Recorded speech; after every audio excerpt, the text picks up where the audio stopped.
Magandang hapon. Nagbabalik naman lang inyong paboritong tambayan sa hapon. Dito lamang sa Barangay 1206. Magandang hapon mga katambay at welcome na naman sa bagong edisyon ng Tambayan sa Barangay 1206.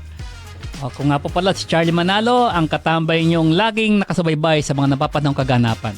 At ako naman po si Confi Manalo, ang katambay niyong hindi nauubusan ng mga balita. Kaya naman ngayong araw ay samahan niyo kami sa isa na namang makabulahang usapan dito sa ating palatuntunan. Pag-uusapan natin ang mga mahalagang balita na nangyari sa mga nagdaang araw. Kaya mga katambay, tutok lang at huwag bibitaw kasi maya-maya lang bibigyan namin kayo ng Barangay Roundup. Mga balitang dapat yung malaman mula nung nakaraang Merkoles hanggang ngayong araw ng Martes. Kaya mga katambay, kung gusto nyo pang mas makilala kami at makasama sa aming programa ay mag-follow na kayo sa aming social media accounts. Follow na sa Facebook page namin, The One 1206 AM. At mag-subscribe sa aming YouTube at The One.1206 AM. At follow nyo rin kami sa aming TikTok at The One 1206 AM at sa aming Instagram at The One 1206 AM. Siyempre, para sa mga sweet na mahilig mag-tweet, nandyan din kami sa X at The One 1206 AM _.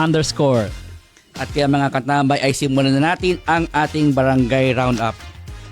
Para sa ating unang headline itong nakaraang Miyerkules, subong sa Pangulo, platforms received over 1,100 reports in 3 days. Mahigit 1,100 ulat at 800 feedback ang natanggap ng online platform na sumbong sa Pangulo ukol sa flood control project sa loob lamang ng 3 araw mula nang ilunsad ito noong Agosto 11. Ayon sa Malacanang, tinatasan ni Pangulong Ferdinand Marcos Jr. ang DPWH na i-blacklist ang mga kontratistang sangkot sa palpak na proyekto bilang bahagi ng 545 bilyong pesos na flood control program. Ay binigyang diin ni Marcos ang importansya ng partisipasyon ng publiko upang masiguro ang transparency at pananagutan. Actually, ang tanong ko rito kung mayroong nagsumbong na taga Davao kasi pagkakatanda ko nakatanggap din si Congressman Pulong Duterte ng 51 billion na pork barrel para sa flood control project sa Davao City. Pero ang sabi na ating mga kaibigan doon sa Davao mabaha pa rin doon. So, at diba yung huling hindi lang po sa Metro Manila yung baha at yung mga maanumalyang ay mga controversial o allegedly maanumalyang kontrata sa flood control project. Kahapon, diba? Yung na-discover ni Pangulong Bongbong Marcos sa Bulacan na 5 billion mahigit pesos. No, at Davao. Kasi ang laki ng 51 billion na yan para bahain pa rin tong Davao. Ito pork barrel pa lang po ito ni Congressman Pulong. Bukod pa yung proyekto galing ng DPWH. At saka yung sa local government na funded. At para sa ating pangalawang headline nitong nakaraang Huwebes, Senate probes alleged marijuana use by Senate staff. Naglunsad ng investigasyon ang Senado sa umunoy paggamit ng marijuana ng isang staff mula sa tanggapan ni Senator Robin Padilla sa loob ng premises ng Senado. Ayon kay Senate Secretary Attorney Renato Bantug Jr., nagsasagawa ng probe ang Office of the Sergeant at Arms at naipasa na ang ulat sa tanggapan ni Padilla. Kumpirmado naman ng kanyang Chief of Staff na si Attorney Rudolph Philip Jurado na nagsasagawa rin ng sariling internal inquiry at hiningan ng paliwanag ang nasabing empleyado. Kaso pinag-resign nila Sana tinapos po na investigasyon. Amaya pa, simayin pa natin yan, kasi maraming question doon, hindi lang po yung yung paggamit ng allegedly paggamit ng marijuana. Meron pa ibang issue ng sulputan tungkol doon. Nag-resign na nga si Nadia Montenegro hinggil diyan Pero sabi niya pa, pinipilit niya na yung kanyang resignation daw ay hindi nangangahulugan ng pag-amin ng nangyari. Balikan po natin mamaya yan. At para naman sa ikatlong headline nitong nakaraang Biyernes, PBBM pushes maritime reforms for future Filipino seafarers. President Ferdinand Marcos Jr. ay nangakong palalakasin ang maritime industry ng bansa at titiyakin ang kahandaan ng mga susunod na henerasyon ng seafarers sa pamamagitan ng edukasyon at training reforms. Sa graduation ng PMMA Kadaligtan Class of 2025 sa Zambales, binigyang diin ni Marcos ang pagpapatupad ng National Merchant Marine Aptitude Test, land rights program ng Marina at mas pinalawak na onboarding training. Umabot sa 252 cadets ang nagtapos ngayong taon, kung saan si Midshipman First Class Mark John Constanieto ang top notcher. Ito, time dito. Kasi hindi ko lang alam anong status ngayon, no? Pero nung part-time po kasi mga 2,000 pataas. Ang Philippines po ang number 1 supplier ng seafarer sa mundo. Hanggang ngayon pa rin naman. Hindi ko alam yung kasi marami na nakikipagkompetensya mga Indiano, no? At Chinese, mga Chinese.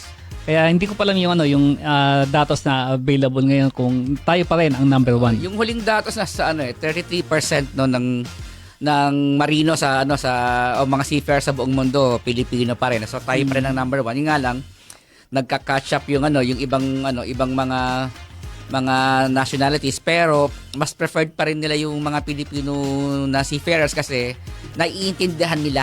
Bukod sa masipag yung mga Pilipino, isang lamang kasi natin yan, isang bentayan natin yan, yung communication, no. Mas hindi para masabihin to. Hindi man ganun kaganda sa pangdinig, no, pero yung po yung pag-i-English po natin katanggap-tanggap po sa ibang mga nasyonalidad, no. Mas naiintindihan po yung pag-i-English natin kaysa po sa ibang nasyonalidad. No, kahit barok naiintindihan. At para naman sa ikalamang headline nitong nakaraang linggo, COA orders fraud audit of Bulacan flood control projects. Inutusan ng COA ang fraud audit sa mga flood control projects sa Bulacan na may pinakamalaking pondo na 44 bilyong pesos matapos ang matinding pagbaha. Ayon kay COA Chair Gamaliel Cordova, inatasan ng mga auditor ng DPWH Region 3 na isumite ang mga dokumento at tumulong sa audit teams. Binigyan diin na agarang kailangan ang fraud audit dahil sa mga isyong itinaas ni Pangulong Ferdinand Marcos Jr. ukol sa implementasyon ng mga proyekto. Ito nga kahapon nga diba na namasyal dyan si Pangulong Bongbong Marcos at nakita niya yung ibang mga projects na flood control projects. Walang semento yung ginawang dike. At iba naman ghost projects, no, yung lumitaw doon. At kahanina nagsagawa ng hearing ang Senado. Inamin ng DPWH Secretary Bonoan na may mga ghost project talaga. Ghost project, pero anong ginawa nila? Pero ang sabi niya kasi pinag-aaralan pa lang nila, so nagsulputan yung mga ganong impormasyon na may ghost project. So anong dapat gawin ngayon? Ibuti ng audit. Alam niyo po sa listahang pinalabas ni Pangulong Bongbong Marcos, kasama diyan yung SunWest ni Congressman Saldico. At yung isang contractor din, no, na nakakuha yata ng mahigit 5 billion ng halaga ng proyekto ay isang campaign contributor ni Senate President Chis Escudero. At yung contractor na po na yan, ang anak niya at ang anak ni Congressman Saldico ay may mag-asawa ba o asawa. At ang matindi rito, inamin ni Senator Chis Escudero na tumanggap nga siya ng 30 million pesos na fund. Pero sabi niya, demolition job. Ano demolition job? Inamin mo yan. At ayon po sa may isang nagsabing legal luminary na bawal daw po yung isang contractor, ay bawal daw po ang isang kandidato na tumanggap ng campaign contribution mula sa contractor. So actually, meron siyang panagutan si Senator Chis Escudero. Yung nga lang mahirap tanggapin na yung niya alibay na na simpleng demolition job kasi talaga namang inamin mo tumanggap ka, di ba? So patunayan mo na walang anomalya sa transaction na yan sa contractor na yan. At para sa ika-6 na headline nitong Lunes, Marcos, 75% of LGUs now have patient transport vehicles. 3 sa bawat 4 na LGU sa bansa ay may patient transport vehicles o PTVs na bilang bahagi ng pagpapalakas ng emergency healthcare system. Pinangunahan ni Pangulong Ferdinand Marcos Jr. ang turnover ng 124 PTVs sa Eastern Visayas na bahagi ng 1,297 na inaipamahagi na ng Philippine Charity Sweepstakes sa 75% ng mga LGUs. Nakatagdang magdagdag pa ng 395 PTVs sa 2025 upang makamit ang 100% coverage sa buong bansa. Ito ibig sabihin, target ng ng PCSO at ng Malacanang na lahat ng barangay sa LGU sa Pilipinas ay mabigyan ng sarili kanya-kanyang ambulansya. Yun nga, ito no, parang dagdag dagdag tulong no, bukod sa yan mga ambulansya na yan, ito na-reinforce pa niya yung zero billing no ni Pangulong Bongbong Marcos. Sabihin, gumaganda no yung ating mga programa sa pangkalusugan. Yung mga sa post ni Pangulong Bongbong Marcos, binalita rin natin sa ating website. May mga use cases na siyang pinakita. Yung isa nga 'di ba sa Eastern Visayas nasa 403,000 pesos mahigit yung billing sa ospital pero walang binayaran yung pasyente. Oh, yun nga 'di ba?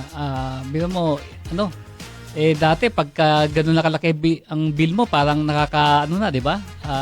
Saan kamay mo kukunin yan, yung diba? ganung halaga. Pero ito, zero billing at ayun pa, dagdag tulong pa itong mga bagong ambulansyang galing ng PCSO. At saka napakalaking unong ng zero billing kasi ngayon hindi ka nakakabaka na pag nagkasakit ka. Nakakatakot marami sa mga mga kababayan hindi na nagpapa-ospital kasi nga natatakot sa bayarin sa ospital. Kaya karamihan sa atin kapag malala na tsaka lang nagpapa-ospital. Kung pag malala na yung sakit. Kung mga sakit ng ulo, wala yan. At para sa headline naman natin ngayong araw, Recto reminds downside in achieving upper class middle income status. Habang itutulak ng administrasyon ni Pangulong Ferdinand Marcos Jr. na maabot ng Pilipinas ang upper middle class income status pagdating ng 27, ay iginiit naman ni Finance Secretary Ralph Recto na may posibleng negatibong epekto ito sa ekonomiya. Ayon kay Recto, tataas ang gastos at interest ng Official Development Assistance or ODA loans at mag-iiba rin ang pamantayan ng pagkakalkula ng poverty incidence. Samantala, kinumpirma naman ni Recto na magaman kulang pa ng $26 ang bansa sa threshold ay kayang mahabol ng Pilipinas ang target na to ngayong taon. Kasi nga, nung second quarter, supposedly, dapat na-achieve natin yung upper middle class status. Kaya lang yung GDP natin ay kulang ng $26 per Pilipino. Hindi nga lang tama rin naman siya kapag naging upper middle class tayo, bukod sa nag-iiba yung yung pag-compute ng poverty incidence, merong inflationary effect kasi yan . Pero siguro timbangin natin ano yung mas ano yung mas pagandang epekto, yung bang ma-achieve natin yung upper middle class status or yung i-maintain natin itong ganitong kalagayan natin. Malaking impact nun kasi kapag naabot natin yung upper middle class status, unang-una, yung investment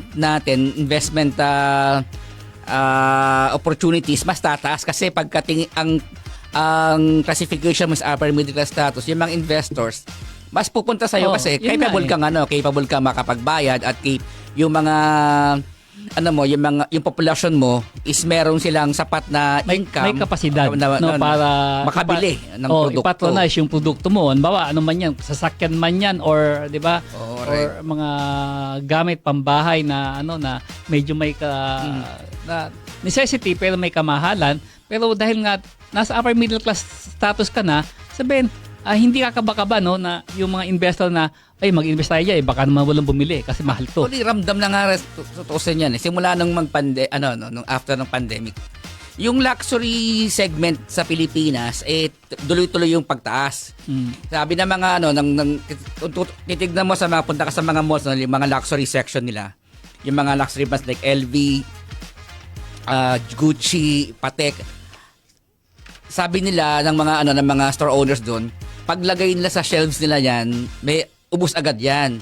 At kung titignan nyo, nag-expand pa sila ng kanilang luxury shelves kasi at mga dagdadag pa ng mga luxury brands kasi lumaki yung market nila ngayon maraming namimili ng mga luxury items.